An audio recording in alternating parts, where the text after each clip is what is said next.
A state trooper thought he was pulling over a speeder, but ended up saving a life instead. State police are telling us the trooper Ron Huff stopped a car going 105 miles per hour on State Road 37 in Madison County back on the 4th of July.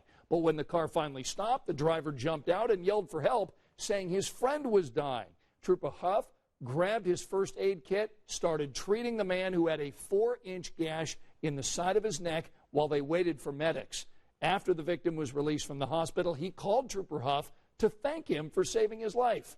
Trooper Huff credits it all to the equipment and training that he received earlier this year. We'll have